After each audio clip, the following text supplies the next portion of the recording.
মেরুদণ্ড অর্থাৎ spinal cord, এই স্পাইনাল কর্ড আমাদের জীবনে কতটা গুরুত্বপূর্ণ এবং কী কী সমস্যা আসতে পারে এবং সেখান থেকে আমরা কীভাবে prevention is better then cure, অর্থাৎ কীভাবে প্রিভেন্ট করতে পারি এবং কী করে সেটাকে সারাতে পারি।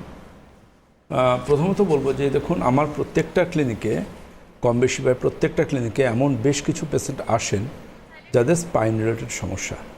এবং স্পাইন রিলেটেড সমস্যা মানে কিন্তু এটা নির্দিষ্ট কোনো একটা জায়গাতেই যে সমস্যাটা সেটা নয়। স্পাইন রিলেটেড সমস্যা মানে কিন্তু সেটা একদম কাঁধ থেকে কোমরের শেষ অবধি, মানে হিপস অবধি, এটা মানে কমপ্লিট পুরোটাই স্পাইন। এবার এক একটা জায়গায় এক এক রকমভাবে সমস্যাটা আসে এবং সেই লক্ষ্যটা এক এক রকমভাবে পরিগণিত হয়। সুতরাং দেখতে হবে যে কোন জায়গার সমস্যা। বেসিক্যালি যেটা আসে সেটা হচ্ছে, দেখুন, স্পাইনকে সমস্যাটা আসে বিভিন্ন রকম বয়সে বিভিন্ন রকমভাবে।